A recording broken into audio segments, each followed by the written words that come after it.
Muy bien en este arranque de semana, lunes 22 de marzo del año 2021. Muy agradecidos con ustedes, queridísimas audiencias, de que nos compartan, de que nos obsequien un like.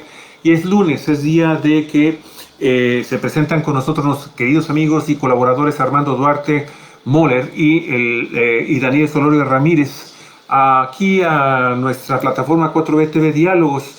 Y el tema de hoy está muy interesante porque tiene que ver con la nueva Ley General de Educación que, pues, según algunos especialistas, el presidente Andrés Manuel López Obrador debe de reflexionar sobre la posibilidad y el beneficio de vetarla. Olga Alicia, muy buenos días, bienvenida, adelante por favor. ¿Qué tal? Muy buenos días, amigos, amigas de Cuatro Vientos. Pues Armando Duarte, doctor en Sociología, y nuestro queridísimo también colaborador Daniel Solorio, maestro catedrático de la Universidad Autónoma de Baja California y maestro en Derecho Constitucional. Pues el tema, Daniel, prácticamente lo has puesto tú sobre la mesa. Es un tema muy interesante que ahora sí que decimos saltó la liebre, porque una gran cantidad de académicos, de universitarios de diferentes facultades y por supuesto abogados, tú entre ellos, han firmado una solicitud que dirigen al presidente de la República, también a la secretaria de Educación Pública, a la maestra Delfina Gómez, y a otros funcionarios del gobierno federal, solicitando que se vete, que sea vetada la iniciativa de Ley General de Educación en lugar de ser aprobada. Y ustedes argumentan que es violatoria de una serie de preceptos constitucionales. Daniel, dinos tú qué es lo que está sucediendo con esta iniciativa y luego ya dejamos enseguida la palabra a nuestro colaborador Armando Duarte. Pon el micrófono, por favor. Pues muy buenos días a ustedes, a su público, Olga, Javier, Armando. Sí, efectivamente, mañana martes será entregado en Palacio Nacional un documento firmado por decenas de personas de Baja California que se une a otro documento, personas y dirigentes sindicales de varios lugares del país, particularmente de las universidades de la Ciudad de México, de la UNAM, de la UAM, de la Universidad de Guerrero, de la Universidad de Oaxaca, de Sonora, donde le estamos pidiendo al presidente que frene, que vete, que detenga, que haga uso de su facultad de vetar la Ley General de Educación Superior que aprobó el Congreso de la Unión apenas hace 2 semanas. En diciembre, a principios de diciembre pasado, la aprobó la Cámara de Senadores, la Ley General de Educación Superior, que fue una iniciativa de un grupo de senadores de Morena. Varios senadores de Morena presentaron la iniciativa, el Senado la aprobó a principios de diciembre pasado, y luego a partir de que el Senado la aprobó, empezó el debate en muchos lugares del país y en los centros de estudios, particularmente en las universidades estatales.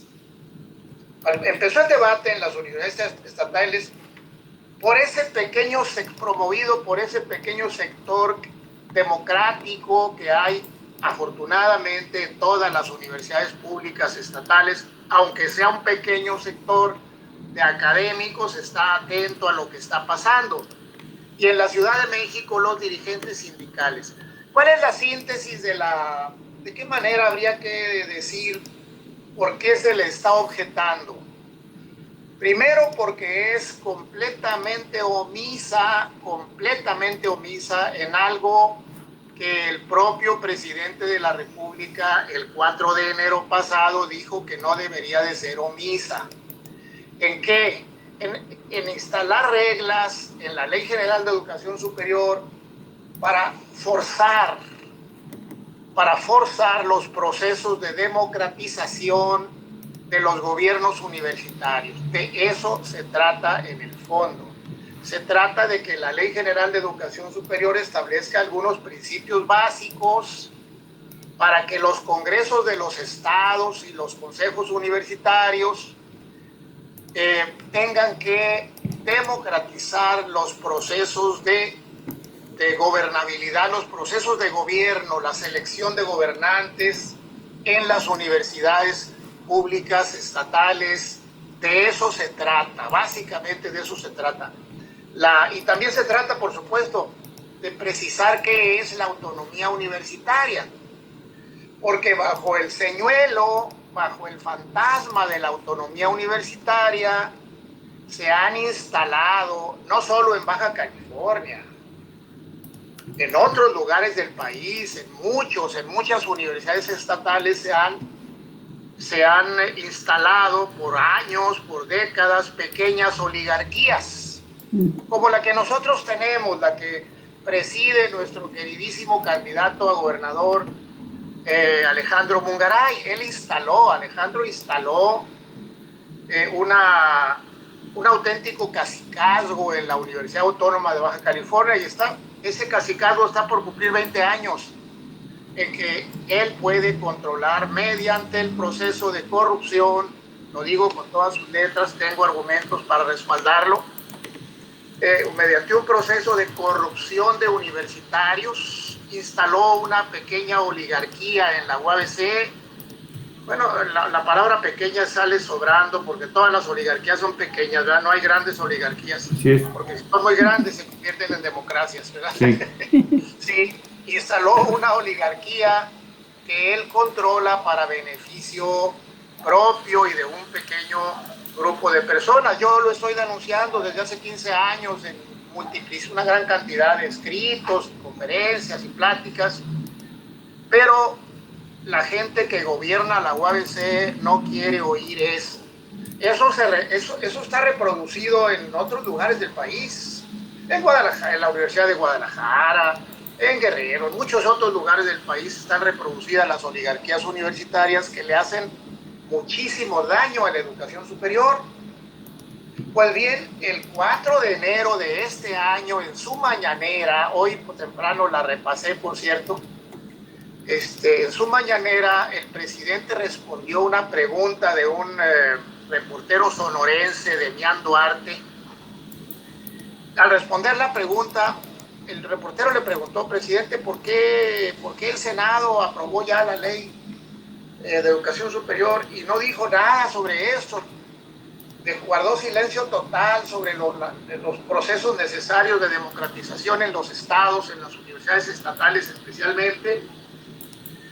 ¿Por qué guardó silencio? ¿Por qué le dio poder? ¿Por qué le dio poder? Fíjense ustedes, este es un punto central de esa ley como va. Según esa ley, así como va aprobada por las cámaras, por ambas cámaras, porque los diputados la sacaron ya, la aprobaron hace 3 semanas, si acaso. Y seguramente que está en el escritorio del presidente o va en tránsito al escritorio del presidente para su promulgación, y publicación para que ya esté vigente. Se trata precisamente de llamar la atención del presidente, porque también la Cámara de Diputados completamente desoyó lo que el presidente dijo, recomendó a los diputados el 4 de enero.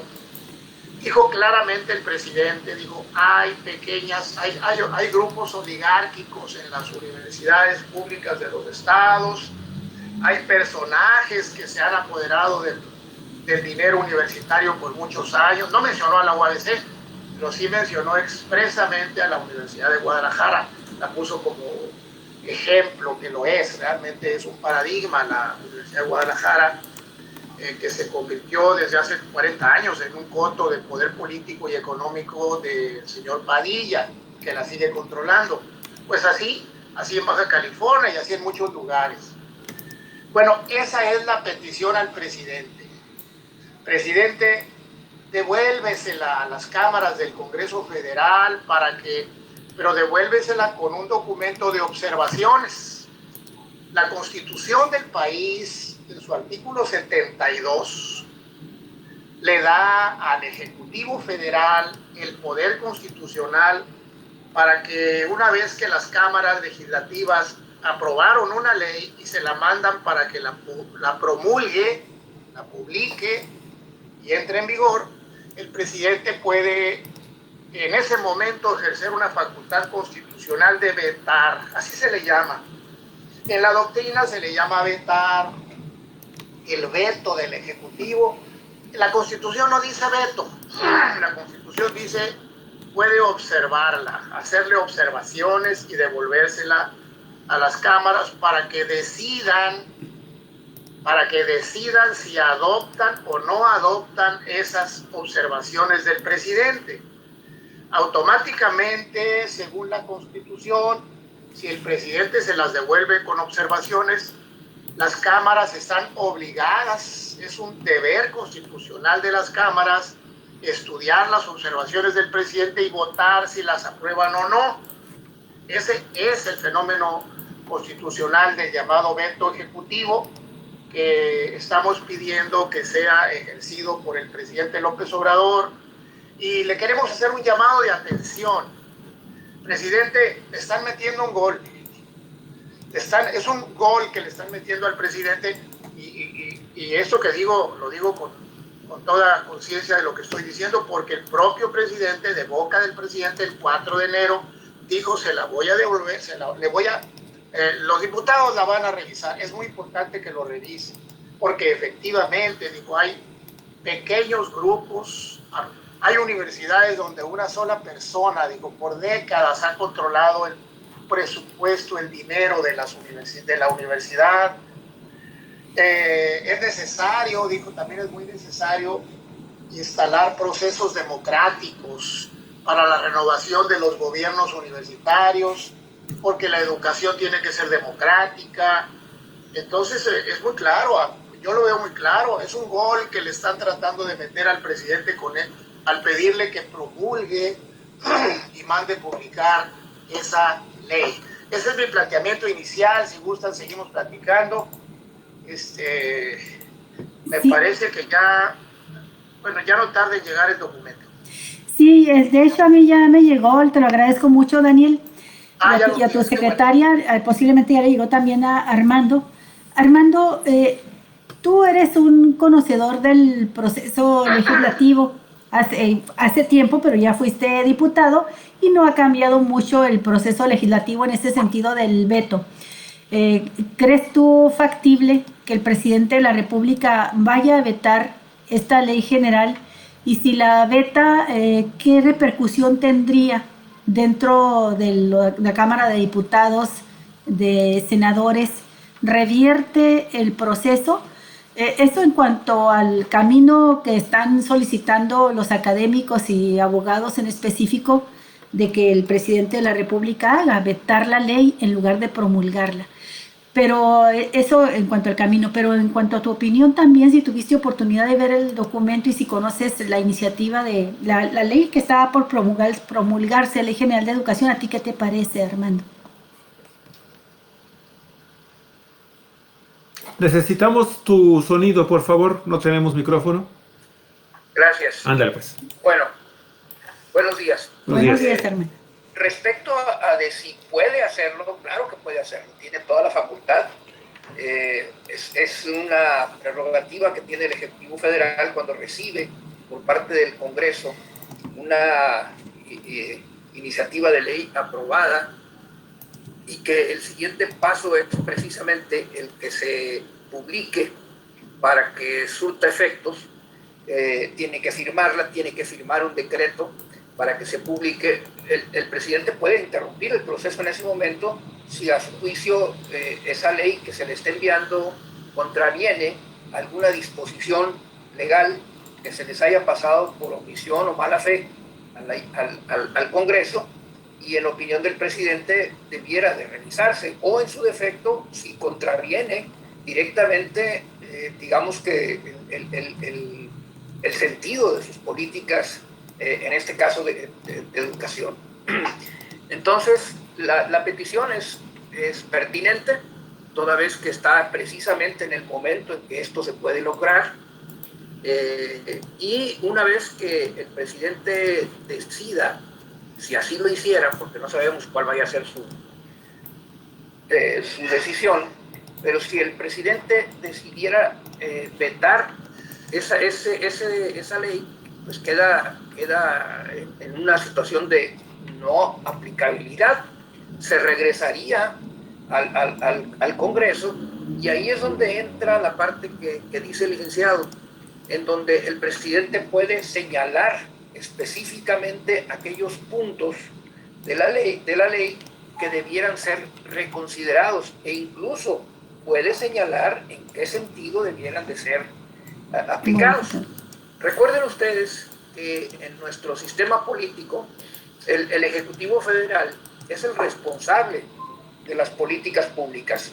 No es un primer ministro, como en el caso de las democracias, algunas democracias europeas, en donde el primer ministro es al mismo tiempo integrante del Parlamento, y es, a final de cuentas, el Parlamento el que toma las decisiones. No se trata de un poder autónomo. En el parlamentarismo, el primer ministro forma parte del poder legislativo. En México no. En México el presidente de la República es otro poder y tiene la facultad otorgada por la Constitución de rechazar, es el derecho de veto, rechazar una propuesta de ley enviada por el Congreso. Es decir, el Congreso no es la última instancia. A final de cuentas, la última instancia es el presidente de la República, quien supervisa, revisa y firma, ¿verdad?, el decreto para que se publique. Por eso todas las leyes en México solamente entran en vigor no cuando se aprueban en el Parlamento, ¿verdad? Esto pudiera ser suficiente en un régimen parlamentario. En México no. En México deben ser publicadas en el Diario Oficial de la Federación, ¿verdad?, el cual es una publicación del Ejecutivo Federal. Es una publicación del Ejecutivo Federal. Entonces, el Ejecutivo Federal tiene la última palabra. Entonces, aquí la petición que están haciendo los compañeros es oportuna, es pertinente, ¿verdad? Y además está encauzada debidamente. No contraviene ningún precepto ni ninguna práctica parlamentaria o de gobierno vigente en nuestro país. Ahí está la posibilidad. Ahora bien, yo no conozco a fondo la ley, pero lo cierto es que en la parte relativa que refieren los compañeros académicos que firman este documento, está orientada a este aspecto fundamental, que es el término o lo que se refiere a la cuestión de la democracia en las universidades. Las universidades son instituciones, híjole, un tanto nostálgicas de un pasado muy lejano, ¿no? Recordemos que las primeras universidades, que no se llamaban así, fueron los monasterios, que eran aquellos, en la época de la Edad Media en Europa, eran los lugares que concentraban los libros, documentos y el conocimiento de la época. No había universidades como tales, mucho menos centros de investigación ni nada por el estilo. Incluso en nuestro país, todavía en el siglo XIX, ¿verdad?, mucha gente, el propio Benito Juárez, que deseaba tener una cierta formación, tenía que recurrir a ingresar a las instituciones religiosas, porque eran las que hegemonizaban la educación en el país. Bueno, y de ahí viene todo esto, de que como el rector es como una institución casi monárquica, ¿verdad? Poco a poco se han ido incorporando algunos aspectos como el consejo universitario, en otras universidades están los congresos universitarios, que se han ido, digamos, son instituciones que se han ido incorporando a la estructura de gobierno de las universidades, pero muchas universidades públicas en México siguen estando bajo la dirección de lo que se llaman juntas de gobierno, que son juntas de notables, que el proceso para ingresar a estas juntas y poder tener de alguna manera la capacidad de decidir, son procesos muy selectivos que con frecuencia son dominados por élites que controlan el acceso de las personas a esos consejos para garantizarse el control absoluto de la universidad. Incluso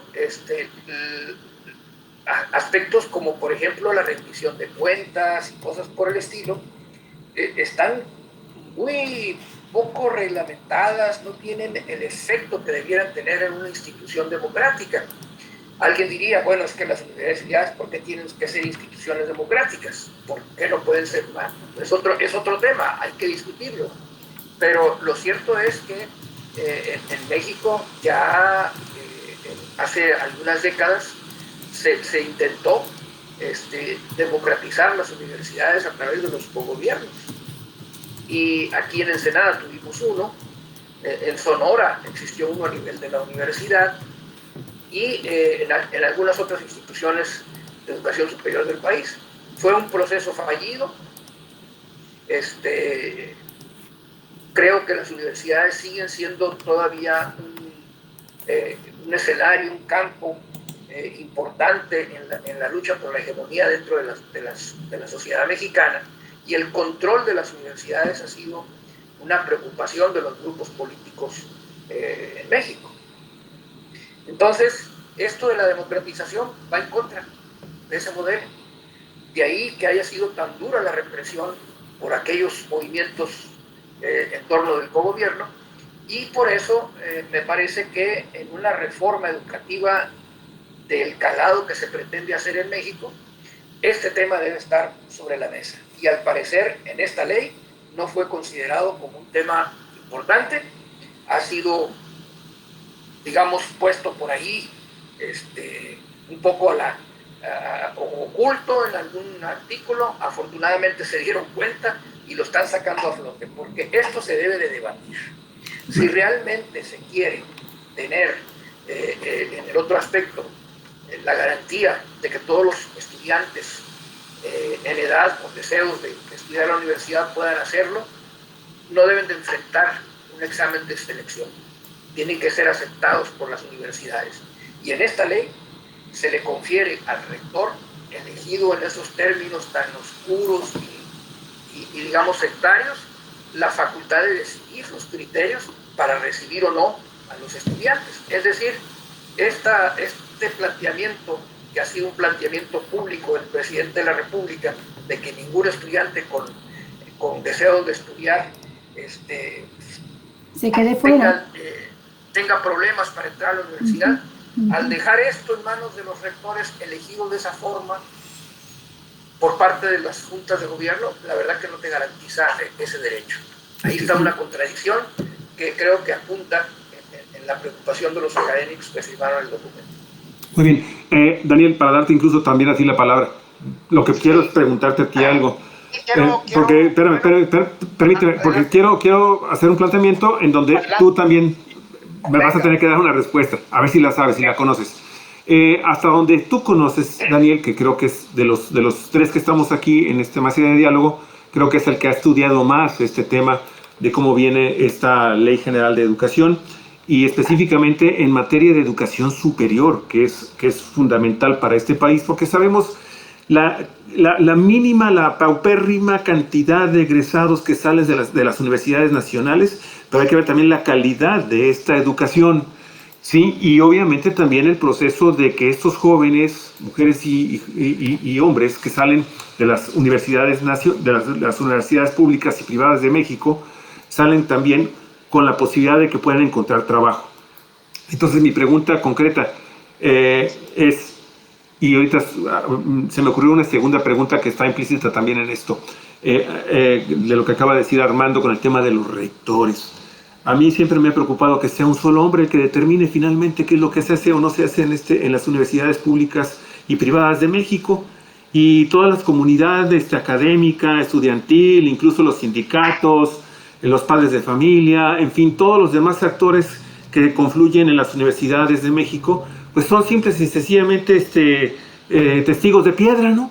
No tienen voz ni voto, no dicen nada, nunca son tomados en consideración los especialistas que proponen incluso también planes de estudio que se actualicen y que estén de alguna forma a la par que las universidades, que los programas y los planes de estudio de las universidades más destacadas del mundo. Pues aquí en México como si no como si no hablaran, como si los pobres especialistas estuvieran ahí hablándole a la Virgen María. Total, entonces, primera pregunta, Armando, ¿qué sucede con esta ley en materia de contenidos, de planes de estudio, de actualizaciones, de modernización, de actualización? Segundo, si esta ley también de alguna forma facilita también que los jóvenes puedan ingresar primero como practicantes, que esa es una de las cosas. Segundo, también como becarios para que puedan ir a diferentes universidades del mundo a actualizar sus conocimientos, saber qué está pasando en otras naciones más desarrolladas o menos desarrolladas que la nuestra. Y tercero, ¿qué sucede con los patronatos, con las asambleas, con todas las demás instancias que están concurriendo en las universidades? Fíjate, son 3 preguntas. Permítame una respuesta corta a esos 2 planteamientos. Vale. La ley que está en el escritorio, que va rumbo al escritorio del presidente López Obrador, lo único que dice es que hay que respetar casi como algo sagrado la autonomía universitaria, por tanto no se mete en nada absolutamente con los temas que estás planteando, Luis, nada de nada. Las universidades se siguen gobernando por sí mismas, por respeto a su autonomía. Eso ya se sabe que la autonomía es un fantasma al que se le ha dado un pésimo uso dentro de las oligarquías universitarias. Sí es. Eso dice, por respeto a la autonomía, vamos a respetar rigurosamente la autonomía, no nos vamos a meter con ellos. Y luego más aún, respetamos tanto la autonomía universitaria que aquí le vamos a poner un artículo que diga que si un congreso de un estado quiere modificar la ley orgánica de su universidad, le tiene que pedir permiso al rector. Por favor. No, pues. No, pues. No, sí, me sumo. No dice eso dice. No dice que le tiene que pedir permiso al rector, sino dice al órgano colegiado. No, pues. Pero todo el que conoce qué son los órganos colegiados de nuestras universidades sabe que por décadas y décadas el órgano colegiado más importante depende totalmente de los rectores, completamente. Así es. Entonces, bueno, eso es lo que dice la ley. Sí. Someter al Congreso de los Estados al poder de los rectores es un enorme despropósito. Claro, totalmente. Eso está escrito en un artículo de la Ley General de Educación Superior que está en el escritorio del presidente. Es decir, consolidar las oligarquías universitarias. ¿Quién logró meter eso ahí? ¿Quién metió eso a esa ley? Bueno, lo metió a Núñez. Lo metió a Núñez. A Núñez es ese cuerpo colegiado que tiene varias décadas de existir y que agrupa a todos los rectores de las universidades públicas del país. ANUYES significa Asociación Nacional de Universidades e Instituciones de Educación Superior. No debería llamarse así, debería llamarse Asociación Nacional de Rectores. Pero no de universidades, porque por supuesto no están representadas las universidades. Mejor concilio, ¿no? Concilio de rectores. Bueno, a Núñez se sabe, el que mejor lo ha dicho, déjenme decir, el que mejor lo ha explicado es Fernández Noroña. Fernández Noroña tuvo varias intervenciones en la Cámara de Diputados denunciando esto, denunciando a Núñez, denunciando otra cosa, que paso al siguiente punto. Esa ley está hecha para que siga funcionando el sistema de privatización forzosa de las universidades privadas, pues que las universidades públicas sigan rechazando estudiantes como hasta ahora para mandarles clientela a las universidades privadas.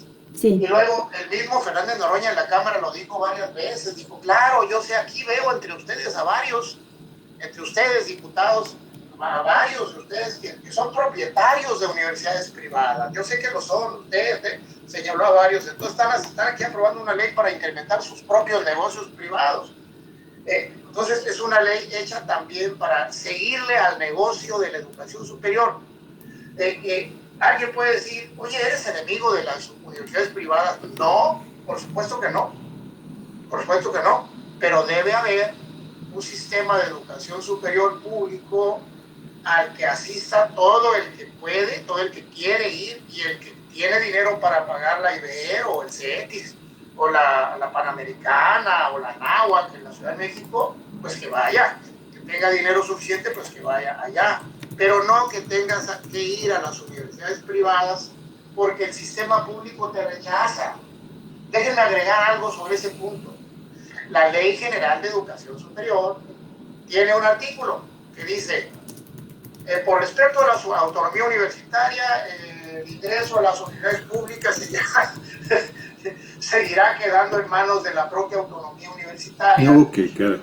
Dice porque todos tendrán derecho a ingresar a la educación superior pública, pero tendrán que cumplir los requisitos que establezca la propia universidad. Órale. Pues sí. Entonces se va al caño la promesa principal en materia de educación superior del presidente López Obrador. Oye, el presidente López Obrador fue por todo el país llevando el canto de que no más rechazados, no más rechazados, no a los exámenes de admisión, porque esos exámenes son trampas para dejar afuera a los estudiantes. Son verdaderas trampas. Son verdaderas trampas. Por supuesto, los exámenes de admisión tienen defensores al interior de las universidades. Tienen quien los defienda. Unos de manera decente porque creen que son necesarios y creen que son muy buenos. Otros porque son su negocio. El examen de admisión correctamente debe ser llamado de exclusión, no de admisión. El examen de exclusión es un aparato diseñado por pequeños grupos de personas que han instalado sus negocios, sus empresas privadas, diseñando el examen y se lo venden a las universidades públicas. Y entonces, bueno, tienen sus negocios, no van a ser partidarios de que desaparezca el examen de exclusión de estudiantes. Eso hay que revisarlo de nuevo. De eso se trata, de hacerle un llamado de atención al presidente y decirle al presidente, te están goleando, te están metiendo un gol y quieren tu firma para golearte. Eso es este documento. A ver, este punto, te están metiendo gol, y la pregunta es para ambos, Armando. ¿Quién le está metiendo ese gol al presidente de la República? A su propuesta de cuarta transformación, donde todos lo escuchamos a lo largo de su campaña electoral, hablar de, él lo tenía así como una consigna máxima, ¿no? El derecho, y ahí coincidía totalmente contigo, Daniel, el derecho de todo joven a ingresar a la universidad sin límite alguno, sin que le pongan examen de admisión. Tú también lo mencionaste hace un momento, Armando. Y luego, después que sucedió todo lo de la estafa maestra, que se descubre la corrupción en las universidades y la manera en que se conducen antidemocráticamente, efectivamente López Obrador hace alusión a ello en esa mañanera del 4 de enero. Y todos los que vimos la declaración, pues sabíamos que estaba hablando de Raúl Padilla, pero como representante de lo que sucede, no nada más en Guadalajara, sino como un ejemplo de lo que sucede en todas las universidades del país, con estos concilios que dices tú, Armando, en que se convierten las autoridades universitarias organizadas en la Asociación Nacional. Pero ¿quién está metiendo este gol? ¿Lo preparó Esteban Moctezuma antes de dejar la Secretaría de Educación Pública? Si fue así, entonces está pintada la nueva secretaria que la dejó pasar. Está pintado, y aquí me llama la atención y se los comento para que hagan también algún comentario al respecto, un personaje como Luciano Concheiro Borges, que es el subsecretario de Educación Superior y que es un hombre que viene de la izquierda de toda su vida. y que ha tenido siempre propuestas muy interesantes en materia educativa, y sin embargo ahora, pues por más que busco, no encuentro alguna declaración de él afín o sumándose a este manifiesto, a este documento que ustedes acaban de escribir de la Coalición de Universitarios y Ciudadanos Libres, Daniel, dirigido al presidente para que sea vetada la Ley General de Educación. ¿Qué es lo que piensan ustedes que sucedió ahí? ¿Quién metió ese gol, Armando? No, pues es muy difícil. En todo caso, lo que se puede decir es que resulta poco entendible que un personaje como Concheiro pues, se le haya barrido. Así ¿Verdad? Si se le barrió, híjole, es un error tremendo, ¿no? Una falta de cuidado en estas cosas. Ahora, evidentemente, pues él no formuló la iniciativa la formularon en el Congreso, no sé quiénes la presentarían inicialmente, desconozco el origen, pero fue en el Congreso donde se armó. Y es el Congreso, al margen de la Subsecretaría de Educación Superior y al margen de la propia Secretaría de Educación Pública, pues el que discutió, debatió y aprobó. Esto no quiere decir que ellos no pudieran haber intervenido, por supuesto, y ahí es donde se explica, o más bien se argumenta cómo es posible que hayan dejado pasar esto. Que si fue el anterior secretario, pues quién sabe. No tendría yo elementos para decir que sí, ¿verdad? Ahora, lo que sí es que este es un tema que se puede convertir en un tema de debate nacional, en donde se van a incorporar cuestiones como, por ejemplo, el de la autonomía. Y la autonomía universitaria en México ha tenido una historia, pues, por decirlo de alguna manera, muy peculiar, ¿no? Recordemos que esto de la autonomía universitaria viene de la época de la posrevolución, en donde algunos intelectuales no caracterizados por sus posiciones progresistas defendieron el tema de la autonomía universitaria. Cualquiera diría, recordando las luchas estudiantiles de los 60, de los 70, que la autonomía universitaria pues, era una bandera de los sectores progresistas dentro de la universidad. Pero su origen no fue ese, fue exactamente el contrario, porque en la época de la postrevolución, el Estado asume, a partir del artículo 3 de la recién aprobada Constitución de 1917, la tarea de empezar a tener un papel preponderante en la cuestión educativa. Y entonces, frente a las concepciones que prevalecían dentro de los sectores de los grupos revolucionarios en relación con la educación y la orientación que la misma debía de tener, recordemos que el principio axiológico fundamental después de la revolución y que permeó muchas de las políticas públicas fue el de la justicia social, ¿sí? Dentro de la universidad, dentro de la educación se planteaba que la educación podría ser un método para lograr la justicia social, podría ser un camino hacia la justicia social. Por lo tanto, el Estado tenía que organizar todo el sistema educativo nacional orientado a una educación que llevara precisamente a resolver esta situación, ¿no? de la injusticia social. Y los sectores conservadores defendieron la autonomía para evitar la injerencia del Estado postrevolucionario en los asuntos de las universidades. Bueno, Gómez Morín, ¿verdad? Vasconcelos, que luego tuvo ahí su desliz medio fascista. Bueno, ellos fueron de los principales defensores de la autonomía universitaria, en contra de pensadores como, bueno, Lombardo Toledano, por mencionar alguno. Sí. ¿No? Y entonces resulta que la autonomía universitaria puede ser un arma de dos filos. Como muchas cosas suceden, todo depende de cómo se utilice. En este caso, por ejemplo, la autonomía universitaria se convirtió en un instrumento de las élites, de las oligarquías, para garantizar el dominio en cuanto a la formación de los cuadros profesionales. Pues por eso surge el Instituto Politécnico Nacional, ¿no? Para generar cuadros de acuerdo con otra mentalidad. Bueno, ahí viene toda esta cuestión.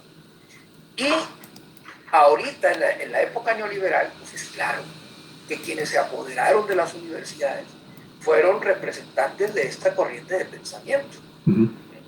En las universidades desaparecieron los textos en economía, por ejemplo, los textos de Marx, los textos incluso hasta los de Keynes, ¿no? Y prevalecieron los de la escuela austríaca, de von Hayek, de Milton Friedman y de todos los neoliberales. Sí. Fue un viraje, ¿no? Y esto era la autonomía universitaria. Y el modelo por competencias y todo el diseño de la educación que ha estado prevaleciendo en los últimos años. Entonces, yo pienso que esta ley obedece a esos intereses que pretenden preservarse dentro de las universidades, manteniéndolas como lo que mencionaba hace un momento, instrumentos de poder, que dan cobijo, alimentan a grupos de tipo conservador y que en este escenario de confrontación que se está dando en el país consideran que es fundamental conservar esos espacios para seguir teniendo esa oportunidad y el poder que les da para combatir esta situación. Entonces, a ver, haz tu preguntas no por si... personas, pero sí creo que son estos grupos los que están detrás de todo esto. ¿Quieres hacer un comentario? Sí, no, Javier, adelante. Nada más me parece importante mencionar, si me ayudas con eso, adelante. a las personas que firman, Daniel, para que nuestros amigos y amigas de Cuatro Vientos vean más o menos el espectro de los firmantes aquí por Baja California. Agustín Sández Pérez, investigador de la UABC, el maestro Daniel Solorio Ramírez, maestro de la UABC, Milton Castellanos Gott, doctor en Derecho por la Universidad de Castilla-La Mancha, Carlos Maya Quevedo, doctor en Medicina por UABC, Alma Araceli Piña, profesora de Educación Especial, también por UABC, está Margarita Quirós Miranda, profesora normalista, Maribel Guillén Ceseña, profesora por la UABC, Norma Cecilia Herrera, contadora pública por UABC, Ignacio Gastelum Ruiz, profesor, Guadalupe Rico Millán, de Filosofía de la UABC, y Gael González Sánchez, doctor en Humanidades, Jorge Gutiérrez, licenciado en Comunicación, Juan Pablo Leiva Rodríguez, a título personal como ciudadano libre, Galás Fontes Jesús Francisco, sociólogo de la UABC, Josué Giuseppe Solorio Sandoval, licenciado en Derecho, UABC, Luis Alfonso Vargas Silva, licenciado en Derecho, también UABC, Jorge Fabio Guerrero Solorio, licenciado en Derecho, UABC, María Antonieta Robles Barja, por la Comisión Ciudadana de Derechos Humanos del Noroeste, Jesús Romo Ángeles, licenciado en Derecho, Jesús Romo Fernández, empresario, Jorge Coronado Acuña, licenciado en Derecho, Margarita González Armenta, maestra en Educación Especial, Silvia Reséndiz Flores, de la Comisión de Ciudadanos de Derechos Humanos del Noroeste, Jonathan Josué Ortiz Sánchez, licenciado en Derecho, Lidia Suárez, profesora universitaria, Raúl Ramírez de Baena, también de la Comisión de Derechos Humanos, Filiberto Sánchez Gurrola, activista colectivo de Baja California Resiste, Marta Elvia García, profesora abogada por la UABC, Jesús Filiberto Rubio, agrónomo del colectivo Plebiscito, Marco Antonio Morales Rojo, sociólogo por la UABC, Estela González Mondragón, licenciada en Derecho, Angelina Mejía, socióloga, Bárbara Liliana Jiménez Mejía, socióloga, Claudia Fabiola Domínguez, licenciada en Derecho por la UNAM, también Iván Martínez Azueta, doctor en Geografía por la UNAM, Yulisa Viviana Aispuiro Vega, de Mil Mujeres, la Asociación Civil, Esperanza González Armenta, ciudadana, Germán González Armenta, ciudadano. Y bueno, estos son los que conocemos hasta ahorita que han firmado este documento. Dicen que se lo van a entregar al presidente López Obrador. ¿Ya lo entregaron, Daniel? ¿Ya lo hicieron llegar? No, se va hoy por la tarde para ser entregado a más tardar el miércoles, personalmente en Palacio Nacional, y estamos buscando apoyo de reporteros para que se lo expliquen o se lo lean o lo informen al presidente en la mañanera. Sí. Estamos hablando con Demián Duarte, que es el periodista que ha estado con ustedes.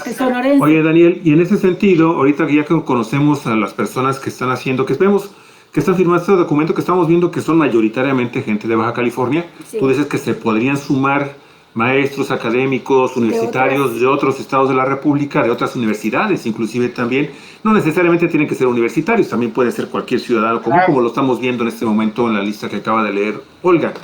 Pero, mira, en aras también de que, como es un documento muy extenso, yo no sé si este documento, mi estimado Daniel, plantee ya soluciones, propuestas. A ver, señor presidente, ok, vete esto, pero mire, a cambio meta esto. Y el presidente, ok, me gustaría entonces que nos pudieras dar sintetizado cuáles son los puntos quizás más relevantes, cuántos son los que están proponiendo, Daniel, ustedes. Y segundo, el presidente Andrés Manuel López Obrador, dices tú, puede vetar, pero también puede meter una serie de propuestas a una posible nueva iniciativa para que se vuelva a discutir y salga algo muchísimo mejor que este bodrio, ¿no? que tenemos ahí.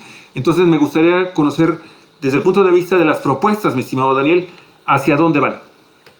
Bueno, el documento lo dice.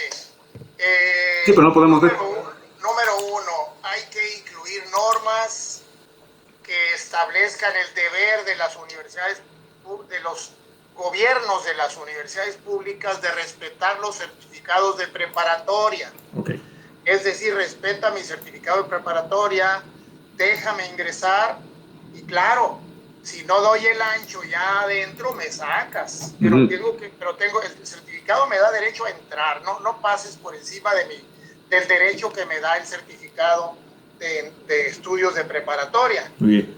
Eso es el primer punto que debe establecerse. Bien. Segundo, si la Constitución dice que la educación superior, que toda la educación que se imparta debe sembrar la cultura democrática, pues hombre, tienes que establecer algunas reglas para que obligar a los estados y a los consejos universitarios de establecer reglas democráticas para la renovación de sus gobiernos, para que los rectores no sean esos personajes solitarios, esos autócratas que por cierto en algunos lugares como Baja California y otros estados no son tan autócratas porque detrás de ellos tienen una sombra que los controla, que los gobierna. Aquí tenemos una que se llama Alejandro Mungaray, que controla a los rectores, a todos los que han estado después de su periodo de rector.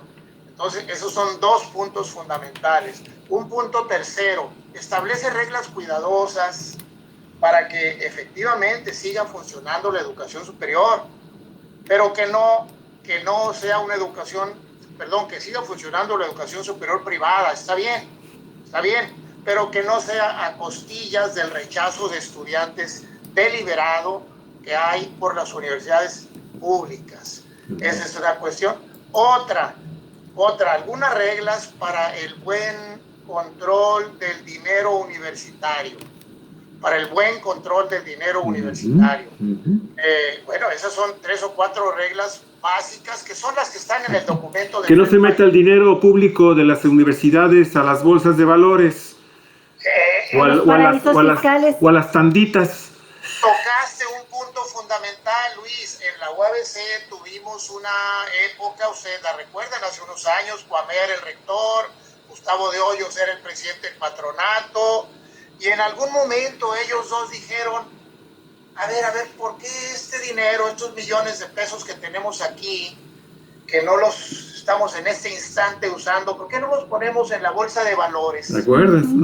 Oiga, se llevan el dinero a la bolsa de valores a obtener ganancias cuando en ese momento la universidad está necesitando aulas, edificios, equipo, salarios de profesores, y las finanzas universitarias están invertidas en la bolsa de valores. Por supuesto que eso se debe evitar. Ustedes recordarán aquella plana entera. Todos los periódicos del Estado publicaron una plana entera firmado por el presidente del patronato. Así es. Sí, justificando. Autojustificándose, diciendo que depositar el dinero en la bolsa de valores había sido algo muy bueno, patriótico, prácticamente, patriótico, pero era lo mejor que se podía hacer en ese momento y que no hay nada, absolutamente nada de malo en que se haya invertido dinero en bolsa de valores, por favor. Oye, pues mejor que el gobierno federal meta todo el presupuesto para educación a la bolsa de valores y ya después se los entrega a los estados, ¿no? ¿Para qué usarlo en pensiones de personas de incapacitados? Claro. Oye, pues qué buena probadita de propuestas nos acabas de dar, Daniel. Las 5 son, pero extraordinarias, muy buenas. Sí, en todo eso, la ley guarda silencio total.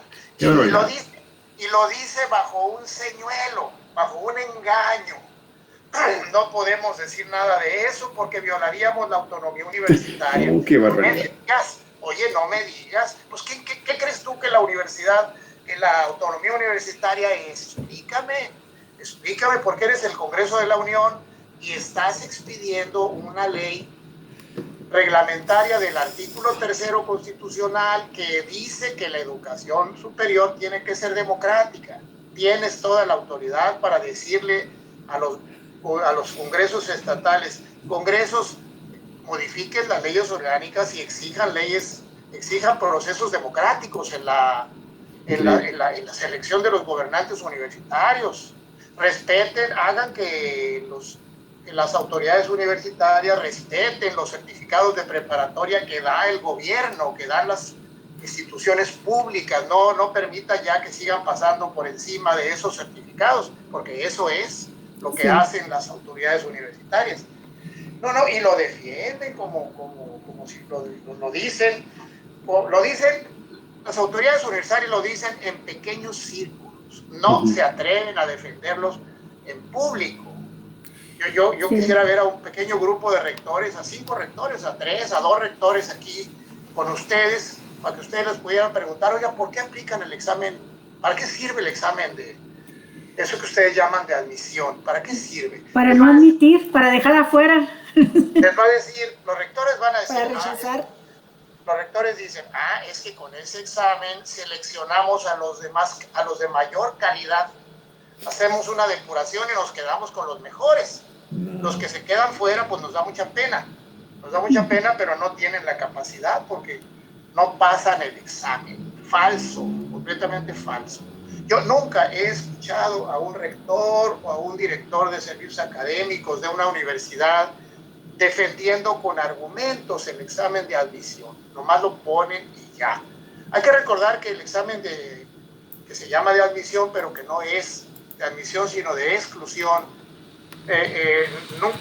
no existía antes. Existe desde hace 35, 40 años que lo inventaron en todo el país, porque es el periodo en que empiezan a reducir el presupuesto de las universidades públicas para que tengan menos dinero, tengan menos capacidad de admitir estudiantes, y entonces el examen de admisión es un maravilloso pretexto para rechazar y decirle al estudiante, caray, prepárate mejor. Claro. Oye, Daniel, ¿no es un problema de presupuesto? Hay que recordar que en el caso de Baja California, la universidad siempre ha dicho, es que no tengo dinero, no hay presupuesto para poder construir más aulas y entonces poder admitir a todos los que solicitan su primer ingreso. Y segundo, también por otro lado, también... También es un problema de presupuesto, claro, también. Pero cuando hemos escuchado que ANUYES o que la Junta de Rectores, esos que forman ANUYES, estén planteando el problema desde la perspectiva de democratizar la educación superior ante la Secretaría de Educación Pública. No, ellos están contentos. Ellos se pliegan, se doblegan ante las políticas neoliberales del gobierno que les impone y se pliegan y dicen, no, pues que no tenemos dinero. Es un magnífico pretexto, es un círculo vicioso. Una última pregunta, Daniel, una última pregunta para que pueda hablar Armando. Oye, también hay que cerrarle la llave a los patronatos, a la rectoría y a todos los órganos de gobierno, como el caso de la Universidad Autónoma de Baja California, de que de los fondos de ahorro de la universidad le han prestado al gobierno del estado. ¿Te acuerdas? Que también hubo un dinero que se entregó para que el gobierno pudiera pagar sueldos de la burocracia, y ya después esto de hecho comenzó a generar el gran problema de los pagos pendientes a la universidad, que llegaron a ¿cuántos miles de millones de pesos? Casi Mil millones. 1,000 millones, ¿verdad? A ver, por favor, y con eso ya me quedo callado. Adelante. No, digo, ¿tienes algún comentario? ¿Lo incluyeron? No. ¿Hay que eliminarlo? Bueno, es que hace unos cuantos meses, se propagandeó mucho que el gobernador Bonilla le pagó al rector 1,760 millones de pesos. No sé por qué llegó a 1,760, si hacía muy poquito se estaba diciendo que un poco más de 1,000, llegó a 1,760. Todo eso no está explicado, no se ha publicitado un programa de obra de la UABC. ¿Qué vamos a hacer? Porque 1,760 millones de pesos son muchos millones de pesos. No sabemos qué pasó. Ahí hay una parte que todavía falta saber. Muy bien. Armando. Armando, aprovecho para hacer la pregunta. ¿En qué fase se encuentra esta ley? ¿Ya nada más para ser decretada, para ser publicada por el presidente? Es decir, ya la aprobó la Cámara de Diputados, la Cámara de Senadores. ¿Tiene que intervenir los congresos locales? Me gustaría saber el momento en que se encuentra esta ley. Como es ley, no es reforma, ¿verdad? Entonces, es una ley nada más. Ya está aprobada por las dos cámaras. Sí. Entonces está ahorita en manos del presidente. ¿Cuánto tiempo puede permanecer sin ser decretada? Para que el tiempo que tiene el presidente de escuchar otras opiniones para saber si la puede o no vetar. Sí, seguramente debe haber un plazo perentorio, desconozco exactamente de cuánto es, para que se firme, ¿no? Si no se firma, debe haber una razón por la que no se hace. No puede ser porque el presidente no tenga tiempo de atenderlo. Tiene que darse tiempo para firmar el decreto y publicarse en el Diario Oficial de la Federación. Si no se firma, debe de haber una razón y debe de ser pública esa razón. Es decir, el presidente tiene que decir por qué no está firmando hacer este proceso que están solicitando los compañeros, ¿no? Es decir, no firmar el decreto, regresarle a las cámaras con observaciones para que se corrija, ¿no? Ese sería el momento. Digamos, técnicamente lo único que hace falta para que entre en vigor es que la firme el presidente, es todo lo que hace falta, y que se publique en el Diario Oficial de la Federación en consecuencia. Por la Cámara de Diputados fue aprobada ahora el 9 de marzo, Daniel. Sí. Ok, está recién aprobada, vamos a decir. Recién, en diciembre hace 3 semanas. En diciembre el Senado, ahora hace unas 2 semanas en la Cámara de Diputados. El trámite es que pasa al presidente, conforme a la Constitución, pasa al presidente para lo que acaba de decir Armando, para que el presidente decida, es lo que prevé la Constitución, decida si la promulga y la manda a publicar o la veta. En ese momento, ese es el momento en que el presidente tiene que tomar la decisión. Sí, estoy conforme, estoy satisfecho con lo que hizo el Congreso, le pongo mi firma promulgatoria. Sí. Entonces se va a publicación. Oye, Armando. O sí. puede decir, perdón, nomás cierro. No. O puede decir, no me gusta. La devuelvo a las cámaras con observaciones. Sí. Para eso cuenta el presidente con 30 días. Ok. 30 días desde la fecha en que le fue entregada por el Congreso esa iniciativa. 30 días. Gracias, Daniel. Bueno, fue aprobada el 9 de marzo. Vamos a suponer que se la hicieron llegar a él 1 o 2 días después. Ya la contuvo buen tiempo el presidente en sus manos. Esto podría ser indicio de que efectivamente está pensándola, analizándola, Armando, porque suele suceder que cuando se aprueba por los congresos, diputados, senadores, una ley, casi es de inmediato, si no hay objeción del presidente, casi es de inmediato que se firme el decreto y entra en vigor pronto, ¿no? Estos acuerdos legislativos. Entonces, pudiéramos pensar con tu experiencia, Armando, legislativa, pues de que sí la está pensando el presidente, pero también de que estamos con las manecillas del reloj en contra y que sí haría falta expresiones más amplias en el país que esta iniciativa que acaban de tomar los académicos, maestros y ciudadanos de Baja California. Sí, es que quienes no están de acuerdo con la ley, pues tienen que actuar, no tienen que estar esperanzados a que el presidente la revise y la rechace. Pues, ¿qué tal si no la rechaza? Porque no tiene tiempo de revisarla a fondo, porque se le pasa, porque es un ser humano como cualquier otro, siendo presidente de la República, desde luego. Los jugadores andan por todos lados, claro, muy bien. Así es, y entonces, bueno, hay que llamar la atención, ¿verdad? Y creo que ese es el sentido de la carta, ¿no? Llamar la atención del presidente para que revise y se dé cuenta que esa ley que le están proponiendo es una ley que contradice incluso lo que él mismo ha sostenido, que no facilita la aplicación de esa política pública o de esa intención del presidente de la República de hacer que todos los estudiantes que tienen la edad para entrar a la universidad puedan hacer, ¿no? Y además por todas las implicaciones que se dan. Miren, quería yo mencionar también respecto a lo que estaban mencionando ahorita.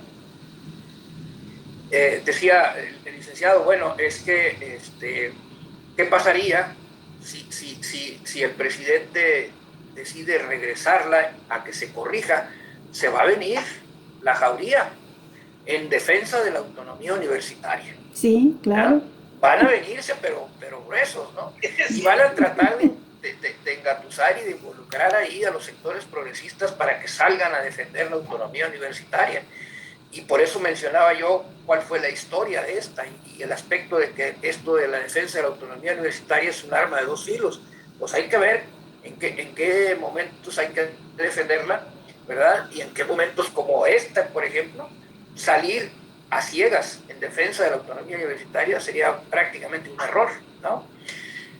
La otra cuestión es que el tema de los exámenes de admisión, recordemos que en la División Internacional del Trabajo, nuestro país no tiene dentro de sus funciones el de crear técnicos, científicos, gente especializada para el desarrollo tecnológico, la innovación tecnológica. A nosotros se nos ha asignado el papel de ser proveedores de materias primas y de mano de obra barata.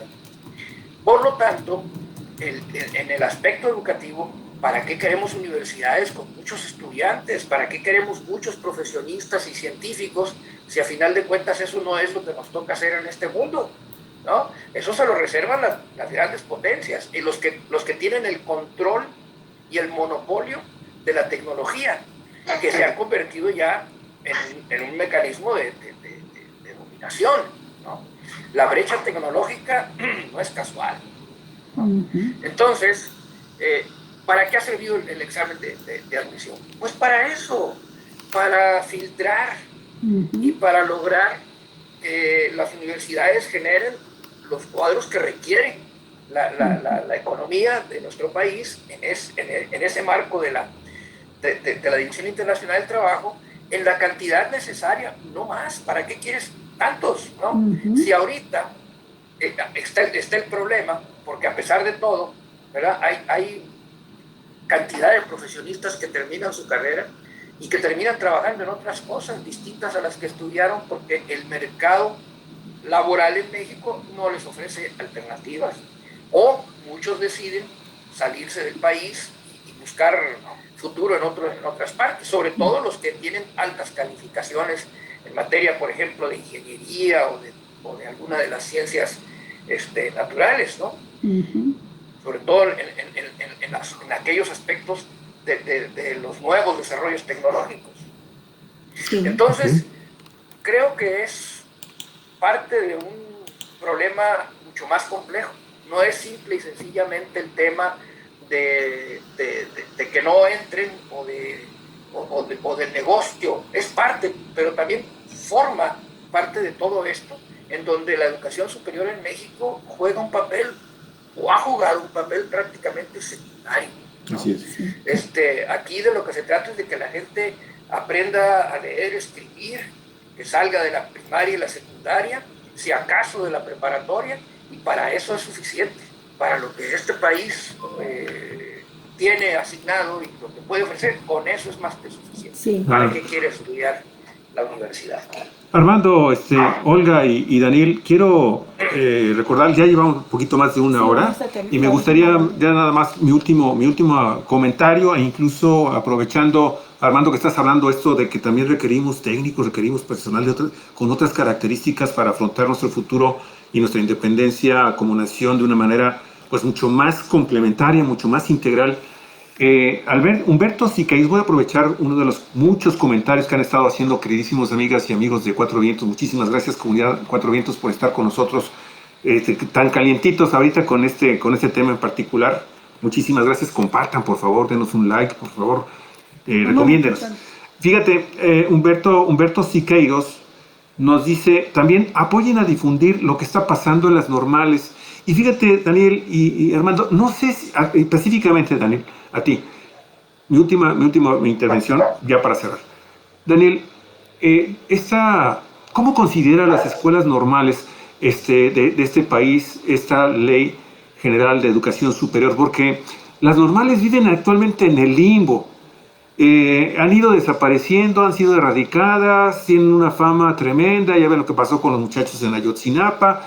Después de lo que pasó en Ayotzinapa, el gobierno de Enrique Peña Nieto dijo: voy a meter mucho dinero, vamos a rehabilitar las escuelas normales de este país, evidentemente las rurales muchísimo más, pero no pasó absolutamente nada. Y hace un mes aproximadamente, en el programa de noticias de Cuatro Vientos, dimos a conocer pues, que se estaban prácticamente muriendo de inanición las escuelas normales de México. Yo no sé, estimado Daniel, si esté contenida o podría estar contenida dentro de esta ley y de estos cambios que se requieren hacer en esta ley, hacer de las normales también un orgullo nacional. Un dato más. La semana pasada leíamos que había muchas críticas de las normales, en general, no nada más las rurales, porque se conservaba en la ley esto que puso Peña Nieto en la reforma educativa, de que podían ser maestros prácticamente cualquiera, no nada más los egresados, obtener las plazas para dar clases, y estaban protestando los normalistas. Vamos a ir al cierre del programa, al último comentario, y quiero aportar un dato que me parece muy importante. Esta ley se aprobó en la Cámara de Diputados por 400 votos, votó en contra toda la bancada del Partido del Trabajo, el PT, y votaron en contra también 11 diputados de Morena, entre ellos Porfirio Muñoz Ledo y Pablo Gómez. Pablo Gómez incluso dijo que esta ley de educación superior era el cadáver político de Ernesto Zedillo. El proyecto de ley de educación superior es un intento de resurrección del cadáver político de Ernesto Zedillo bajo un neoliberalismo muy poco disimulado. Se nos anuncia que se quiere que todo siga más o menos igual que antes y se detengan los cambios. Así de tajante fue la expresión de Pablo Gómez. Quería aportar este dato y les pido que los comentarios, la pregunta que hizo Javier, esto último que lo comento en general, que vayamos al cierre. Daniel, estabas levantando la palabra, es la última intervención y luego ya cierra Armando. Tu micrófono. Daniel. Ahí estamos bien. Última, solo digo dos cosas. De las normales no sé nada. Sé que ahí hay reglas sobre las normales, pero no sé. No lo estudié, no lo sé. Número dos, hago una sugerencia. En Baja California hay por lo menos 2 personas que podrían ser invitadas a Cuatro Vientos a hablar de qué piensan de esta ley como viene. 2 personas. El primero, el rector Daniel Valdés Delgadillo de la UABC, que por tanto es uno de los miembros de Anúñez. Y segundo, el presidente del patronato universitario. El presidente de la Junta de Gobierno. Y por supuesto el del patronato, entonces son 3. El presidente de la Junta de Gobierno y el rector de la UABC deben tener una opinión concreta, personal, institucional, de esta ley que está en el escritorio del presidente. Ojalá Cuatro Vientos pudiera visitarles, pedirles una opinión institucional de esa norma, y de ahí podrían salir muchos otros miembros de la Junta de Gobierno. Pero bueno, no, al revés, digo, no muchos, poquitos, porque son en total 11. Son en total 11 que deciden con su voto la vida de 75,000 universitarios de Baja California. Bueno, ahí termino yo. Okay. Armando, adelante, Armando. Bueno, pienso que el tema de la educación superior es uno de los temas neurálgicos de la reforma educativa, que durante mucho tiempo fue, digamos, enfocada básicamente al tema de la educación básica, ¿no?, hasta la preparatoria. Pero esta parte es muy importante, tan importante como que significa que estamos discutiendo qué tipo de país queremos construir. Si queremos seguir siendo este país la república de la maquiladora, en donde toda la tecnología la agarramos de fuera, o nos convertimos en un país que empiece a trabajar esta parte tan importante. Ahora con la pandemia, por una agradable sorpresa ver que desarrollaron estos aparatos, ventiladores mecánicos para auxiliar, porque en el mercado internacional no existían, y ante la imposibilidad de comprarlos, bueno, eso obligó a que viéramos la posibilidad de construirlos acá, y se pudieron construir. Pasó lo mismo cuando la expropiación petrolera, cuando las compañías extranjeras se llevaron todo su equipo, se llevaron toda su tecnología y sus técnicos, y dijeron a ver qué hacen con su petróleo. Y ante la necesidad, México pudo resolver el problema y se convirtió, con el paso del tiempo, en una potencia en materia de tecnología petrolera. Incluso está por ahí las anécdotas de que ingenieros mexicanos formados en México en el campo de la industria petrolera ayudaron a los países árabes a montar sus refinerías y sus pozos petroleros, ¿no? Y esto nos coloca ante la situación de reflexionar estas cuestiones y de estar muy atento, como estuvieron los compañeros, para salir al paso de este tipo de situaciones. Muchas cosas se cuelan precisamente porque no nos damos cuenta. La verdad es que yo no conocía el documento, lo conocí hasta ahora que nos lo envió. Si no lo hubiera suscrito, con mucho gusto, ¿verdad? Pero la situación es así. Hay tantas cosas que se están dirimiendo en este momento. Este proceso de transición involucra tantos aspectos que es prácticamente imposible que estemos en todo. Y es necesario estar muy atentos en cuestiones que son esenciales. En esto de la educación, a mí me parece que hay que tener mucho cuidado, mucha atención, porque es un aspecto esencial de la cuarta transformación. Del tamaño de la reforma energética, del tamaño del combate a la corrupción, del tamaño de acabar con la estructura corporativa del sistema político mexicano, de ese tamaño. Del tamaño de la recuperación del sistema de salud. Exactamente, de ese tamaño es el reto del tema educativo. Qué bueno que hubo quienes estuvieron atentos, se dieron cuenta de estas cosas y salieron oportunamente al paso. Claro. Bien. Pues con eso damos por terminado. Muchísimas gracias. Qué buena última reflexión, Armando.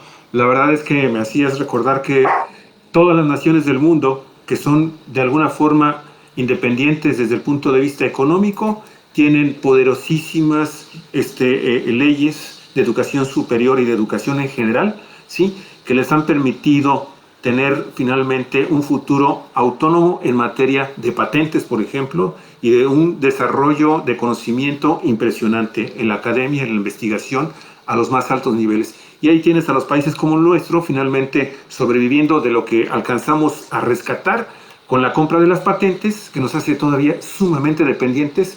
Y nosotros, ¿cuándo vamos a tener una ciencia, una tecnología, un normalismo, en fin, de carácter totalmente mexicano? Ahí vamos, y esa es ahí reside finalmente, Armando, ahí reside la importancia de esto. Bueno, Muchísimas gracias, Armando. Daniel. Gracias por Daniel. poner el tema en la mesa. Y pues nos vemos la próxima semana, queridos colaboradores de Cuatro Vientos, Daniel Solorio, Armando Duarte. Nos vemos la próxima semana. Ha sido un muy buen programa y no se vayan, terminamos pero enseguida vamos a una entrevista con la maestra Raquel Tete Manríquez. Ella está buscando ser candidata de Morena por el distrito 16 de Ensenada. Para el Congreso local no es nada fácil porque por ese distrito busca reelegirse una vez más la petista Claudia Gatón. Así es. Y hay otros contendientes. Maestra Tete, muchas gracias por estar también en el programa. Miguel Alberto Navarrete. El maestro Navarrete propuso este programa como ganador de Grammy. Los felicita ampliamente a los dos. Héctor Fierro, muchas gracias, Miguel.